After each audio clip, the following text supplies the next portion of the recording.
الحمدللہ رب العالمین والعاقبۃ للمتقین والصلاۃ والسلام علی خاتم الانبیاء والمرسلین اما بعد اعوذ باللہ من الشیطان الرجیم بسم اللہ الرحمن الرحیم والذین جاہدوا فینا لنہدینہم سبلنا وان اللہ لمع المحسنین سبحان ربک رب العزۃ عما یصفون سلام علی المرسلین والحمدللہ رب العالمین اللہم صل علی سیدنا محمد وعلی آل سیدنا محمد وبارک وسلم اللہم صل علی سیدنا محمد وعلی آل سیدنا محمد وبارک وسلم اللہم صل علی سیدنا محمد وعلی آل سیدنا محمد وبارک وسلم. آج کا سیشن تھوڑا لمبا ہوگا. In retrospect we have announced that it's going to be somewhat a detail session. تو چائے آرام سے پیجیے, ٹھیک ہے, ٹیک چھوٹے چھوٹے سپ لے کے انشاءاللہ, so that it last till the end انشاءاللہ. درود شریف پڑھ لیں, ابتدا کرتے ہیں. سورہ کہف انشاءاللہ آج ہم سورہ کہف ہینڈل کریں گے. Personally speaking it is one of the most apt and relevant سوراز we have come across or we have studied or we teach the students when it comes to the youth. اس میں ایک بہت بڑا جو theme start to end چلتا ہے, that is the fitna and the ideology of Dajjal and how to attend to that, right? اس میں 5 موٹی موٹی کہانی آئیں گی اور ان کہانیوں کا لب لباب یہ ہے کہ انشاءاللہ ان 5 کہانیوں میں 5 فتنوں کے بارے میں, 5 persecutions کے بارے میں, 5 trials and tribulations کے بارے میں بتلایا جائے گا. And we are going to understand that these are 5 primary fitnas of Dajjal. The first fitna that we are going to be speaking, the first story that we are going to be speaking about, in that there is going to be a discussion regarding the fitna of deen, right? The second tribulation we are going to be talking about will be the fitna of mal, right? The third will be the fitna of shaitan, the fourth is the fitna of ilm, and the fifth is the fitna of اقتدار, right? Power and governance. یہ 5 قسم کے فتن ہیں اور ان ساروں کا solution ہمیں ایونچولی سمجھ آتا ہے. اس صورت کے آخر تک میں انشاءاللہ آپ کو پتہ چل جائے گا کہ that is to do what the people of Ashab Kahf did. And what did they do? They eventually secluded themselves, they eventually broke off, and they eventually went and broke away from all the fitans. Inshallah, that is what we need to become also over time. We need to become Ashab Kahf, right? People of the cave. Kahf literally means cave, right? اس سورت کا مشہور نام ہے سورہ کہف. بعض روایتوں میں سورہ اصحاب کہف بھی منقول ہے. 110 آیتوں پر مشتمل یہ سورت مکہ مکرمہ کے آخری زمانے میں ایک ساتھ مکمل نازل ہوئی, right? There is a slight اختلاف. کچھ حضرات کے نزدیک سن 3-4 میں ارلی ریولیشنز میں سے, کچھ کے نزدیک آخر کی ریولیشنز میں سے, مگر دونوں صورتوں میں نبی کریم صلی اللہ علیہ وسلم was going through somewhat a tough time, right? At the start when he was given nabuwat, and towards the end when there was a lot of persecution from kuffar Makkah. جب آپ صلی اللہ علیہ وسلم دین کی اعلانیہ محنت پر اپنے عروج پر تھے اور قبائل اور وفود سے دعوتی ملاقاتوں کا سلسلہ اپنے عروج پہ تھا, مشکلات اور مصائب بھی بڑھتی جا رہی تھی. سورت کی فضیلت یہ سنیے گا, بڑی انٹرسٹنگ ہے, رائٹ؟ سورہ کاف کے پڑھنے سے سکینت نازل ہو جاتی ہے. بخاری اور مسلم کی حدیث مبارکہ ہے, جو جمعے کے دن سورہ کاف پڑھتا ہے اگلے جمعے تک اس کے لیے نور روشن کر دیا جاتا ہے, رائٹ؟ حاکم کی حدیث ہے اگلے 8 دن ہر فتنے سے اور دجال کے فتنے سے محفوظ کر دیا جائے گا, رائٹ؟ تو ہمیں یہ چیز سمجھ آ گئی, دس از an inherent protection from the fitna of Dajjal. That is why Dajjal is so relevant in this surah. جو شروع کے 3 یا 10 آیتیں یا آخر کی 10 آیتیں پڑھ لے گا, دجال کے فتنے سے محفوظ رہے گا. حاکم مسلم اور ترمذی کی حدیث مبارکہ ہے. ہم آپ کو ایک اور چیز کی تلقین کریں گے آج, کہ اس رمضان میں کوشش کریں سورہ کہف کی پہلی اور آخری 10 آیتیں یاد کریں, right? That is بچوں کو بھی یاد کریں. That is an inherent protection from the fitna of Dajjal. جس گھر میں سورہ کہف پڑھی جائے گی اس رات شیطان داخل نہیں ہو سکتا. رات کو سونے سے پہلے آخری 5 آیتیں پڑھ لیں تو جس وقت چاہے رات کو بیدار ہو جائے گا, right? So we are first and foremost going to look at the first 10 verses of Surah Kahf. Then we are going to jump into the discussion with regards to shaitan, with regards to Dajjal, right? ہم آگے آخر میں کوشش کریں گے آخری 10 verses کو دیکھ لیں, but the themes and the messages that come out from the first 10 verses will be very similar to the messages that come out from the last 10 verses. The theme for today is going to be protection from fitan, right? سورہ کہف کی ترغیب کا اصل مقصد ہے دجال کے فتنے سے حفاظت, رائٹ. اس میں تین موٹی موٹی چیزوں کی ضرورت پڑتی ہے. اللہ کی رحمت اور مدد کی ضرورت پڑے گی دجال کے فتنے سے بچنے کے لیے. دجال کا فتنہ ہم سمجھائیں گے ابھی کیا ہے. زمین و آسمانی نور سے مضبوط تعلق قائم کرنا ہوگا. مسلسل بیداری چاہیے ہوگی, کانشیسنیس چاہیے ہوتی, مسلسل اس چیز کے بارے میں واچ آؤٹ کرنا ہوگا, لک آؤٹ کرنا ہوگا کہ شیطان کا کون سا فتنہ ہے. دجال کون ہے, یہ سوال ہے. چیک کریں ساؤنڈ آ رہا ہے. بسم اللہ الرحمن الرحیم. دجال کون ہے, right. You can respond. There is someone, Numan, there is someone sending messages.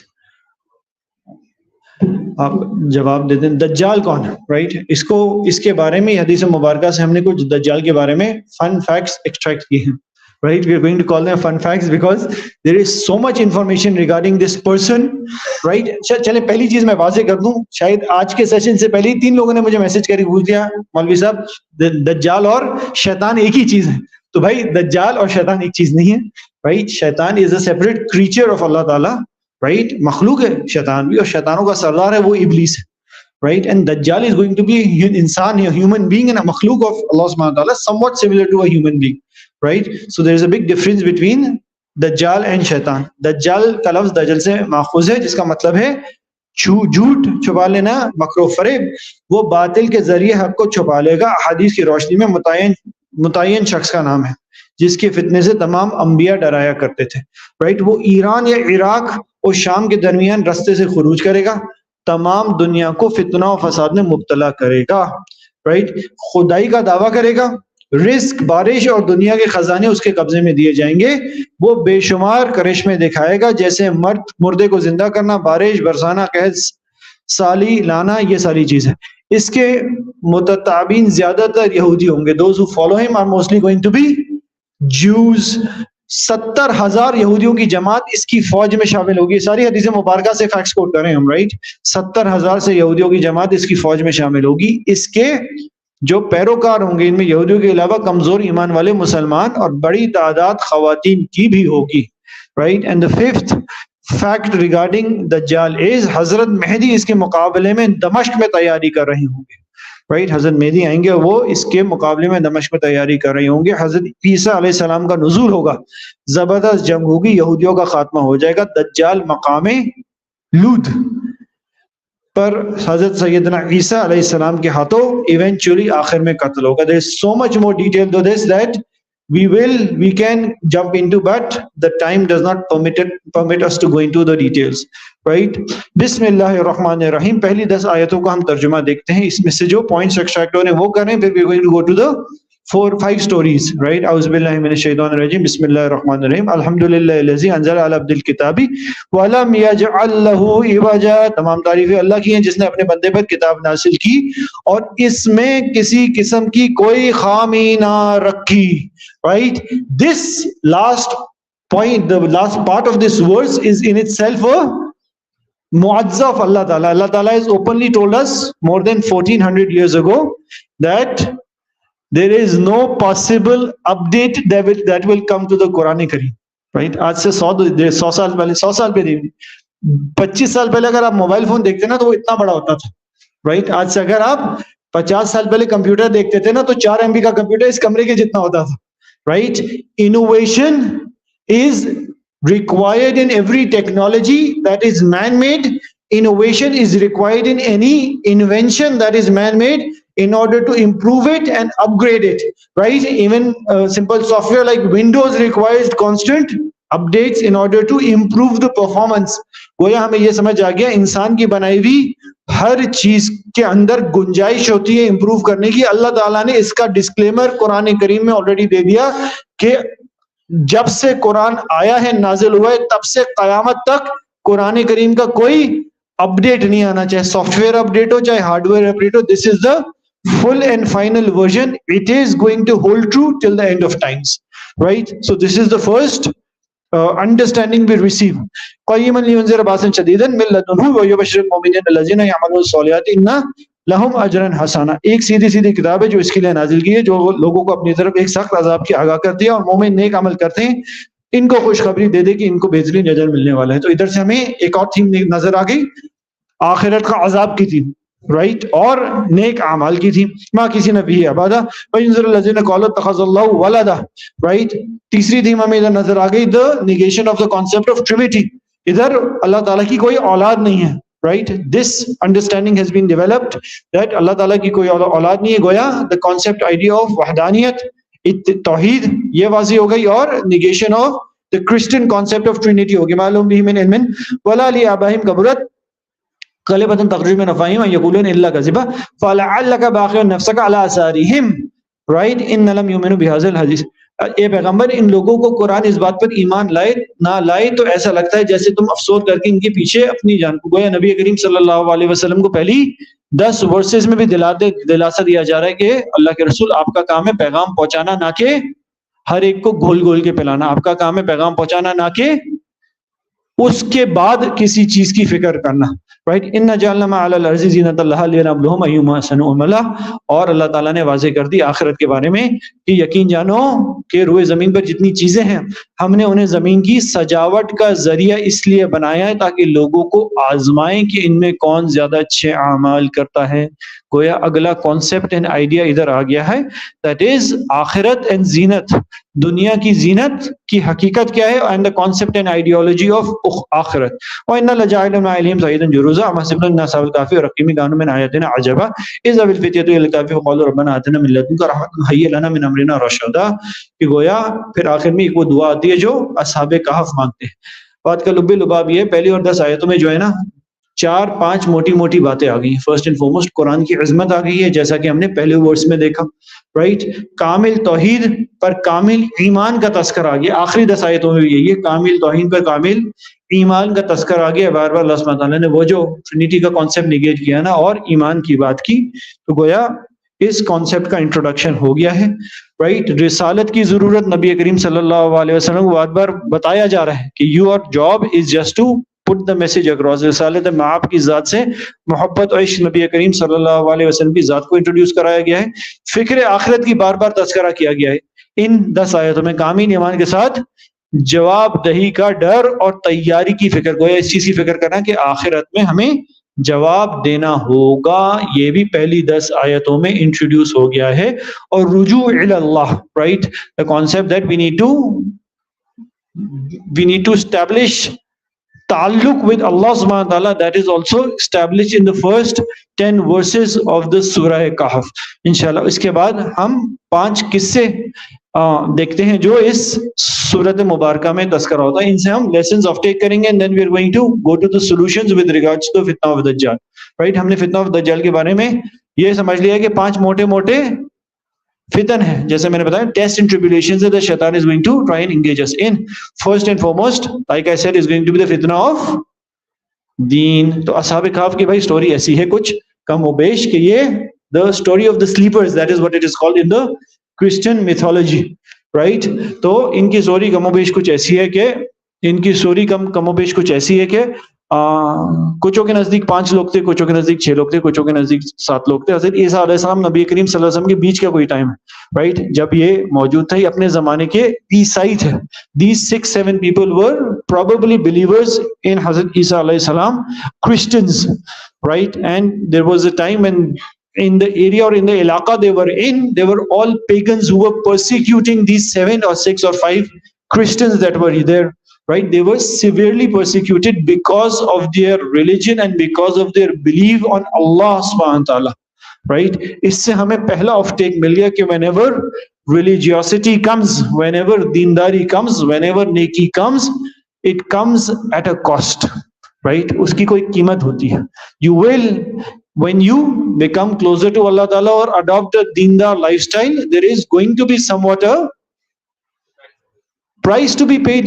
There is going to be Allah Ta'ala's ajr that comes against the price, but there is going to be, you're going to be taken somewhat differently, and this is generally the rule for all religiosity that comes, right.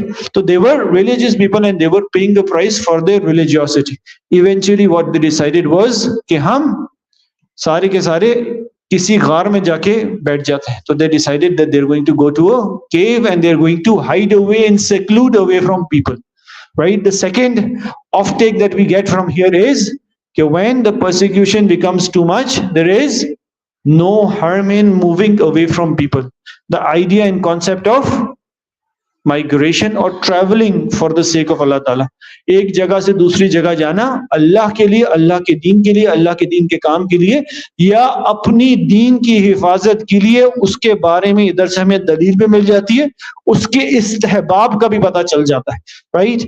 تو ہوتا یہ ہے کہ یہ لوگ جا کے غار میں چھپتے ہیں، غار میں بیٹھتے ہیں، اور بیٹھنے کے بعد 300 سال اور سو جاتے ہیں، رائٹ. اور 300 سال بعد اللہ تعالیٰ ان کو کم و بیش جگاتے ہیں، رائٹ. 300 سال بعد جب یہ جاگتے ہیں تو ان میں سے کوئی ایک شخص نیچے جاتا ہے پہاڑ سے اتر کے، 300 سال پرانی کرنسی بازار میں چلانے کی کوشش کرتا ہے، تو وہ دکاندار پہچان جاتا ہے کہ یہ وہی لوگ جو 300 سال پہلے غائب ہوتے ہیں. وہ ان بادشاہ کے پاس لے جاتا ہے، بادشاہ ان کو نوازتا ہے، بخشتا ہے، پھر یہ واپس غار میں جاتے ہیں اور eventually they all die, right. It comes in the Quran Kareem, in the verses in the Quran Kareem that ان کے ساتھ ایک کتا بھی تھا، رائٹ. ان کے ساتھ ایک کتا بھی تھا جو غار میں گیا اور 300 سال ان کے ساتھ سو گیا. تو ہمیں ایک اور چیز سمجھ آ گئی کہ اگر نیک لوگوں کی صحبت میں رہیں گے، نیک لوگوں کے ساتھ جا کے بیٹھ جائیں گے، اگر ایسے لوگ جن کی دنیا میں نیت اچھی ہوگی ان کے ساتھ چلے جائیں گے، تو جو ان کا انجام اور حال ہوگا نا وہ ہمارا بھی ہو جائے گا، رائٹ. آئیڈیا کانسیپٹ سمجھ آ گیا دیٹ گڈ کمپنی اینڈ نیک company makes the biggest difference when it comes to saving our souls, right. وہ ایک کتا تھا، انسان بھی نہیں تھا. اللہ تعالیٰ نے اس کے ساتھ بھی وہی معاملہ فرمایا جو یہ 5-6-7 انسانوں کے ساتھ فرمایا تھا، right. So these were the main 3 of takes from the first story. ادھر ہمیں سمجھ آ گیا دین کا فتنہ جو ہے شیطان کے ٹریپس میں سے ایک ٹریپ ہے، رائٹ. آگے بڑھتے ہیں. جو دوسری اسٹوری ہے صاحب الجنتین، یہ اسٹوری ہے مال کے فتنے کے بارے میں. بڑی انٹرسٹنگ سٹوری ہے، رائٹ. اس میں 2 لوگ ہوتے ہیں، روایت میں آتا ہے شاید دونوں بھائی ہیں، رائٹ. اوپن ڈسکشن، دونوں کے بعد ایک ایک باغ ہوتا ہے. there are 2 bags they have, there are 2 gardens they have, and there is a river that is flowing through both of the gardens. ایک کو اللہ تعالیٰ بہت بخشتے ہیں، بہت نوازتے ہیں، دوسرے کو بخشتے اور نوازتے نہیں ہیں. جس کو بخشتے اور نوازتے ہیں وہ اپنے مال کو لے کر تکبر دکھانے لگتا ہے، وہ مال کو لے کر تکبر دکھانے لگتا ہے، اور اس مال کی وجہ سے وہ اتنا مست اور منہمک ہو جاتا ہے کہ وہ اللہ کو بھول جاتا ہے. یہ میں مفہومی ترجمہ سنا رہا ہوں آپ کو پوری سورت کا، just so you know, right. I am just giving you the ترجمہ of the entire surah. تو وہ اتنا مست و منہمک ہو جاتا ہے اپنے مال کی محبت میں، مال کے عشق میں، کہ وہ اللہ کو بھول جاتا ہے، اللہ کی عبادت بھول جاتا ہے اور نیکی بھول جاتا ہے. اس کا بھائی اس کو یاد دلاتا ہے کہ اللہ تعالیٰ نے تمہیں نعمت دی ہے، تم شکر کیوں نہیں کرتے ہو. تو ہمیں یہ بھی سمجھ آ جاتا ہے کہ وہ ناشکرا ہو جاتا ہے، رائٹ. لفظ آتا ہے کفر کیوں کرتے ہو، رائٹ. یہ کہتا ہے اس کا بھائی اس کو پوچھتا ہے، this comes in the verse, right. His brother asks him that when you enter the garden, right, why is it that masha Allah la hawla wa la quwwata illa billah does not come out of your mouth, right. Are you not from amongst the shakirin? So he does not do shukr. تو ہمیں ادھر سے پہلا ہفتے کی سمجھ آیا کہ جب ایک جو یہ فتنہ ہے نا، یہ ٹیسٹ ہے مال کا فتنہ. نبی کریم صلی اللہ علیہ وسلم نے فرمایا کہ ہر امت کے ساتھ کوئی نہ کوئی فتنہ ہے. there is a fitna associated with each ummat, right, with each religion, right. And the fitna, the biggest fitna for my قوم اور for my ummah is the fitna of mal, right. باقی امتوں کو دوسری چیزوں سے ٹیسٹ کیا گیا ہے، مگر اللہ کے نبی صلی اللہ علیہ وسلم کی جو امت کا سب سے بڑا ٹیسٹ ہوگا نا، وہ مال کا ہو ٹیسٹ ہوگا. مال کے ٹیسٹ سے مراد کیا ہے؟ چھوٹا سا سوال ہے نا، مال کے ٹیسٹ سے مراد کیا ہے؟ اللہ تعالیٰ مال کے ٹیسٹ سے مراد ہے مال دے کے اللہ تعالیٰ کو ٹیسٹ کرنا، بندے کو ٹیسٹ کریں، یا مال لے کے ٹیسٹ کریں. Both of them are test of the مال، رائٹ. کسی کو اللہ تعالیٰ نوازتے ہیں اور چیک کرتے ہیں کہ اس کو جو میں نے نوازا ہے یہ کیا میرا پھر بھی شکر کرتا ہے، یا اس شخص جیسا نہیں ہو جاتا جو شخص کا تذکرہ سورہ کہف میں، رائٹ. اس کے بارے میں آتا ہے آگے جا کے. اور کسی سے اللہ تعالیٰ مال لیتے ہیں اور لے کے اس کو ٹیسٹ کرتے ہیں کہ کیا اس کا ایسا معاملہ تو نہیں ہے کہ وہ بالکل ہی بے دین اور بد دین ہو جائے اپنے مال کی فقر و فاقے کی وجہ سے.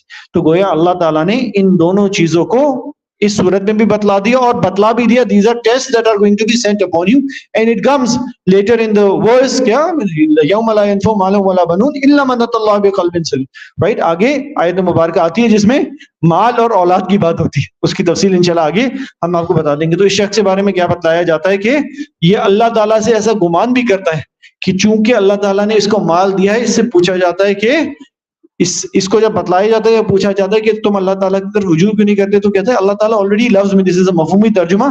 Even if Allah تعالیٰ calls me to him, Allah will bless me with even more.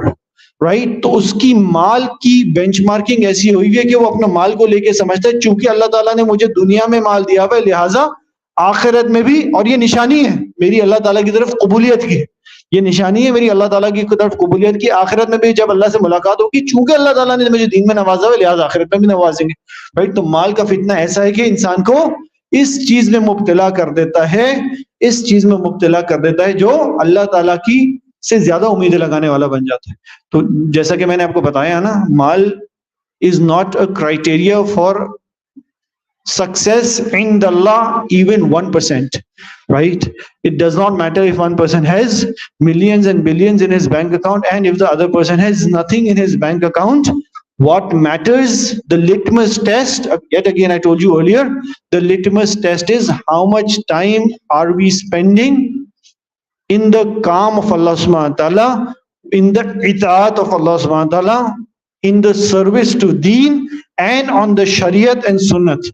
Right? اگر کسی شخص نے اپنے آپ کو دیکھنا ہے نا میں اللہ تعالیٰ کے کتنا مقبول ہوں، تو اس نے ایک کام کرنا ہے، اس نے اپنے 24 گھنٹے کو دیکھنا ہے، بھائی 24 گھنٹے میں اللہ کے کتنے کام کر رہا ہوں اور میں دنیا کے کتنے کام کروں، میں اللہ کے لیے کتنے کام کروں اور میں دنیا کے لیے کتنے کام کروں، میں ایسے کتنے کام کروں جن سے ثواب اور نیکی مل رہی ہے، میں کتنے کام کروں جو مباح اور کتنے کام کروں جس سے اللہ ناراض ہو رہا ہے. اس سے آپ کو آپ کی قبولیت کا پتہ چل جائے گا. اس کے بعد اگر بینک اکاؤنٹ میں 10 ارب ہو یا 1 روپیہ بھی نہیں ہو, it does not matter if a person sleeps on کیا بادشاہ کا شہنشاہ کا Mahal or he sleeps on the footpath, that has absolutely no relevance when it comes to قبولیت in the eyes of Allah subhanahu wa ta'ala. Right? اور اس شخص کے بارے میں اس آیت مبارکہ میں آتا ہے that he eventually started refuting the concept of hereafter.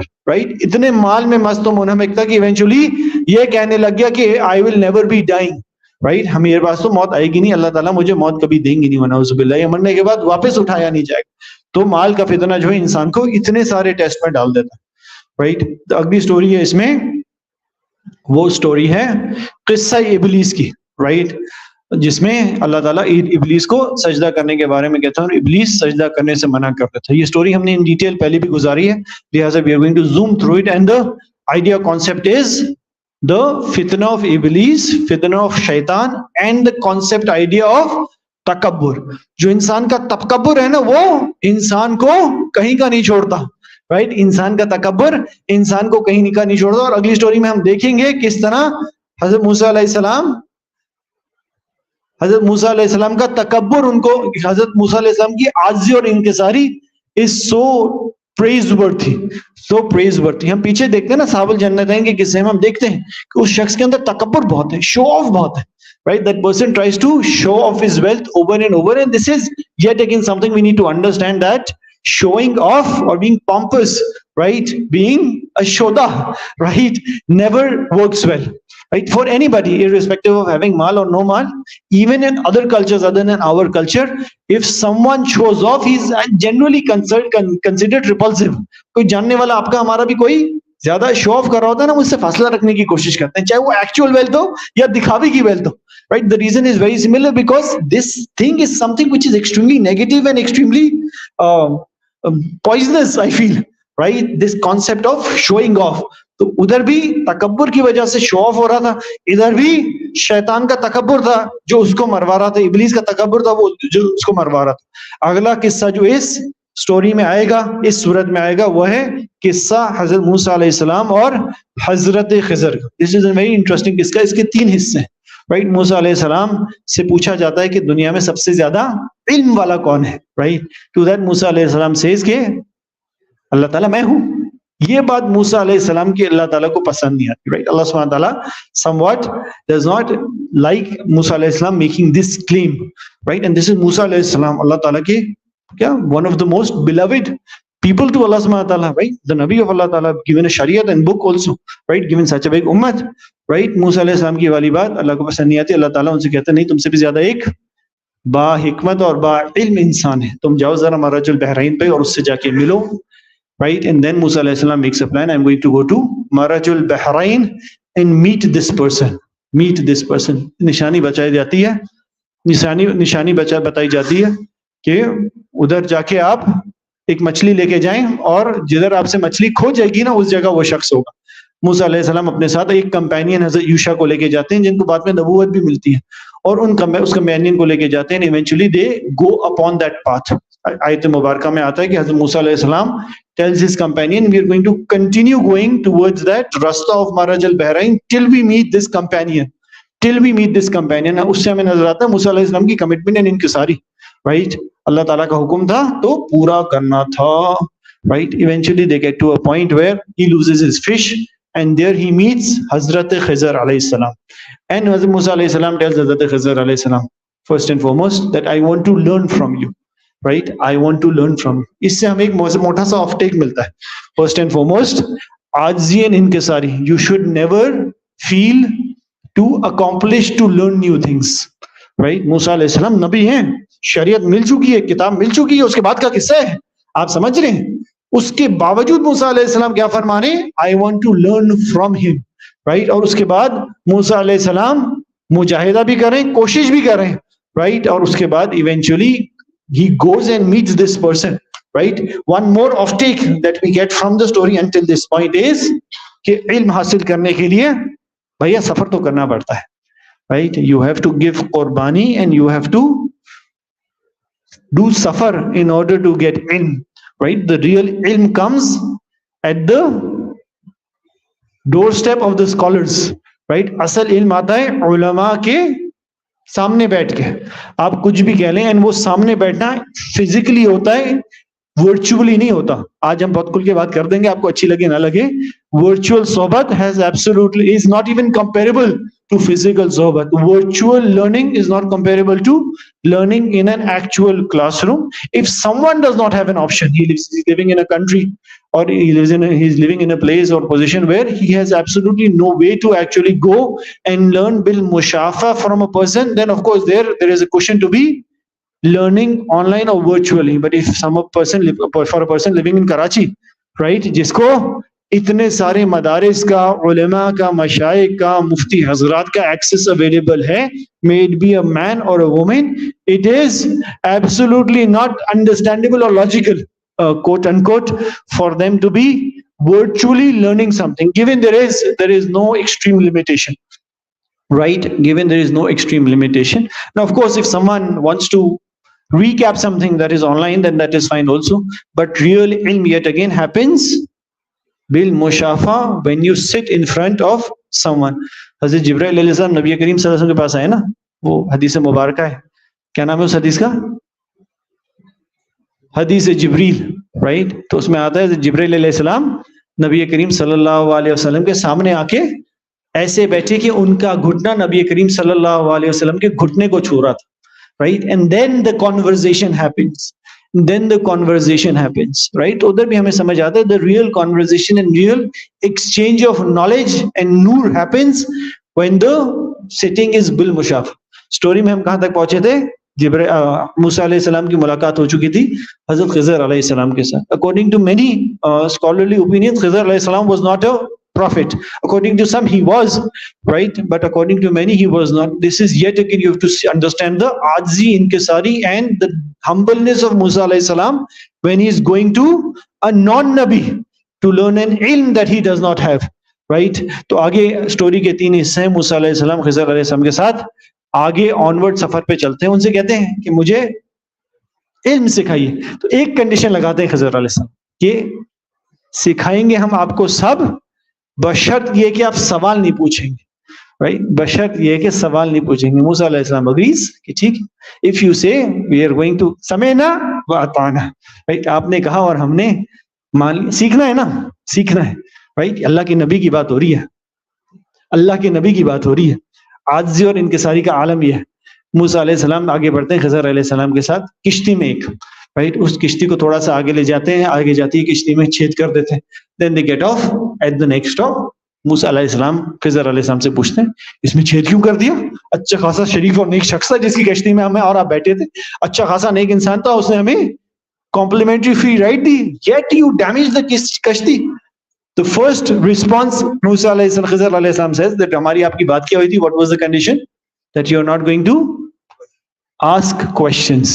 You are not going to ask questions. خیر اس کا جواب یہ ہے, ہمیں بعد میں آخر میں سمجھ آتی ہے کہ یہ کشتی آگے جا کر ایک بادشاہ کے قبضے میں جانی تھی جس نے اس کشتی کو ڈسٹروائے کر دینا تھا اگر اس میں کوئی عیب نہیں ہوتا. خضر علیہ السلام نے اس میں عیب ڈالا, یہ جانتے ہوئے, یہ مانتے ہوئے, یہ سمجھتے ہوئے کہ آگے بادشاہ اس کشتی کو ڈسٹروائے نہیں کرے گا کیونکہ عیب دار ہو گئی ہوگی. This was the حکمت and علم of خضر علیہ السلام who knew this, right? اس سے ہمیں ایک اور چیز سمجھ آئی, right? This کشتی میں عیب ہونا is a temporary trial and tribulation, right? واپس مینڈ ہو جائے گی, right? Always, almost always, when a person has faith, when a person has iman, temporary trials and tribulations are for the greater good, right? کبھی بھی امتحان اگر آئے گا, اگر انسان کے اندر ایمان ہوگا, اگر انسان کے اندر صبر اور تقوی ہوگا, وہ ٹیمپرری ٹرائل ہمیشہ آپ کی بہتری کے لیے اللہ تعالیٰ بھیجتے ہیں تاکہ اللہ تعالیٰ آپ کو کسی بڑی مصیبت سے بتا سکے. بڑے بزرگ کہتے ہیں نا, بڑی مصیبت سے بچ جائیں گے, تو واقعی ہمیں نظر آیا نا بڑی مصیبت سے بچایا جا رہا تھا. آگے چلتے ہیں حضرت موسیٰ علیہ السلام اور حضرت خضر, آگے جاتے ہیں اور ایک بچے کو حضرت خضر علیہ السلام قتل کر دیتے ہیں, رائٹ؟ ایک بچے کو قتل کر موسیٰ علیہ السلام سے پھر نہیں رہا جاتا, اس بچے کو کیوں مار دیا؟ پھر وہی سوال کا جواب تھا, right? The deal that we had was that you are not going to ask questions, right? Yet you have asked the question. بعد میں پتہ چلتا ہم نے کہ وہ بچہ جو تھا اس نے آگے جا کے بہت بڑا فتنہ مچانا تھا.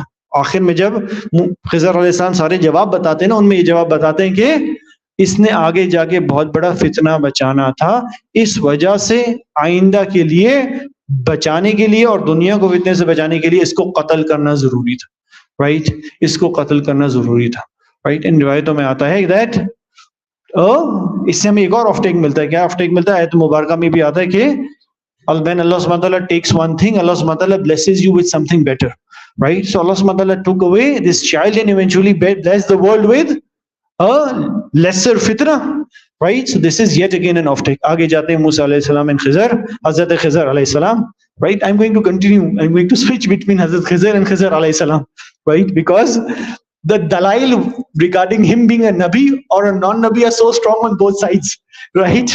So I am still not convinced on either of the two. Either way, the point being, آگے جاتے ہیں اور ایک جگہ ایک گاؤں والوں سے, بستی والوں سے پانی کھانا مانگتے ہیں, رائٹ؟ وہ بستی والے پانی کھانا دینے سے بھی منع کر دیتے ہیں. ادھر ایک دیوار ٹوٹی ہوئی ہوتی ہے, رائٹ؟ ادھر ایک دیوار ٹوٹی ہوئی ہوتی ہے. خضر علیہ السلام اس دیوار کو مینڈ کر کے واپس بنا دیتے ہیں, right? He mends and makes that wall again and then continues onwards, right? موسیٰ علیہ السلام پھر سوال پوچھ رہے تھے ان سے کہ ان بستی والوں نے آپ کو پانی تک نہیں دیا, اس کے باوجود آپ نے اس بستی میں ایک ٹوٹی ہوئی دیوار تھی, گرنے والی دیوار تھی, اس کو واپس مینڈ کر دیا. اس کے پیچھے کیا لاجک, رائٹ؟ خضر علیہ السلام yet again tells him that our deal was that you are not going to be asking questions. Now that you have asked me the question for the third time, we are going to be parting ways from this point onwards. I'm going to give you all the three answers. The first two answers we have already discussed. The third answer that Khizer alayhi salam gives to Musa alayhi salam is کہ یہ دیوار کے نیچے در حقیقت ایک عدد خزانہ دفن ہوا ہے, رائٹ؟ 2 یتیم بچوں کی ویلتھ ادھر دبی ہوئی ہے. اگر ابھی دیوار گر جاتی تو وہ ویلتھ ایکسپوز ہو جاتی, اور یہ گاؤں والے جیسے ہیں جو ہم جیسوں کو ایک قطرہ پانی کا نہیں دے رہے, آپ کو کیا لگتا ہے ان 2 یتیم بچوں کو اس مال پیسے کی اونرشپ دیں گے؟ لہٰذا it is better to wait until a time or a point when the yatim kids grow up and then they find their hidden treasure that is under this wall. اس سے ہمیں ایک اور چیز سمجھ آئی اور ایک اور آف ٹیک ہے ہمیں, that when Allah Ta'ala withholds something for you, it is always for the better, right? When Allah Ta'ala withholds something from you, it is always for the better. Those yatim kids were very poor, right? They were probably their janne wala were making dua, Allah Ta'ala inka